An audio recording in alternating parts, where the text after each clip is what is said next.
Mikey, we're back here again at I almost said New Media Expo. Let's try Blog World. The conferences are starting to run together here because we've been at HostingCon, we've been at New Media Expo, and now we're at Blog World, and kind of the same setup again. Joining us today is Mr. Michael Gray of Atlas Web.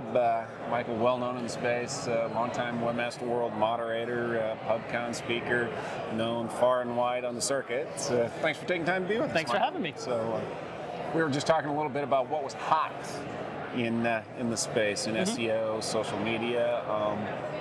What's the deal with this blog post we were just talking about Sergey?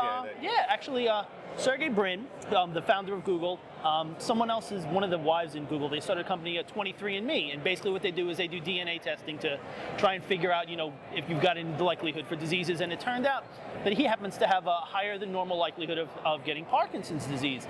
And if you go through and they put this on a blog, and he actually links to the Michael J. Fox Foundation and a Parkinson's health group.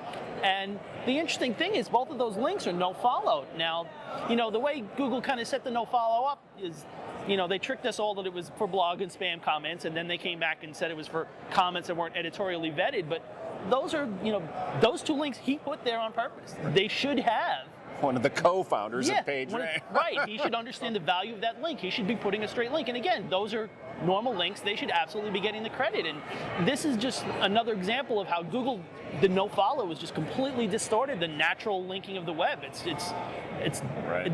They're trying to fix it, and they ended up breaking it, is what happened. And instead of trying to play just gotcha with Google on, you saying one thing left hand, doing different with the right hand, they, as you say, they've so distorted PR on the web. Linking is just, it's a cluster. Yahoo Shine, if you read that, basically it's a women's magazine type of thing that Yahoo runs, and they have editors that actually write stories, and they link to things in there like fashion or lipstick or magazines and that sort of thing. And again, all of the links inside of the articles that the people put in are completely no follow. And again, it's just another gross distortion that they created out there.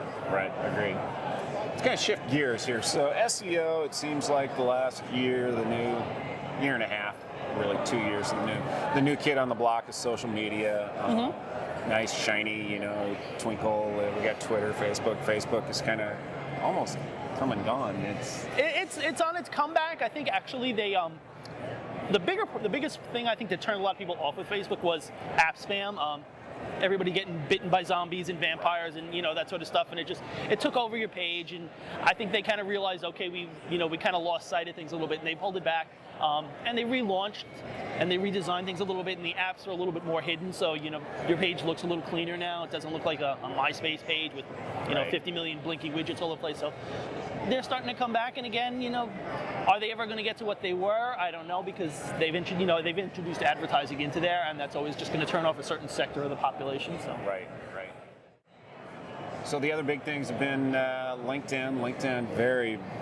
LinkedIn has pretty much kind of locked the business market in, and they're doing some interesting things. If you're on the iPhone, I don't know if you have an iPhone, they've all got some really nice apps, and they work really well as contact management systems. Right. So you don't have to carry around 10,000 people in your contact address book anymore. You can just kind of use the app, and it'll mail, and if the person's actually gone through and put a phone number in, it will actually dial it. It's a pretty sweet little application. And then of course Twitter, it's went from being extremely useful to extremely annoying to extremely useful again. Twitter's an interesting thing. I guess it kind of depends how you use it. You can completely use Twitter just for your own personal stuff and goof on people and have fun and that sort of thing. But you can also use it for a lot of business purposes.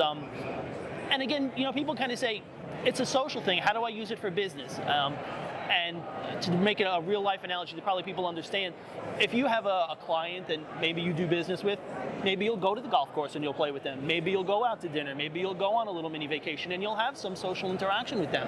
And that's why when you're doing Twitter, it's the little social things that actually make it that much more interesting. Right. And following along here at the conference, have been very helpful in Vegas, knowing the hot spots, where to go, where to key up for tickets or get good deals. Now that kind of aside, SEO at the same time, clearly matured.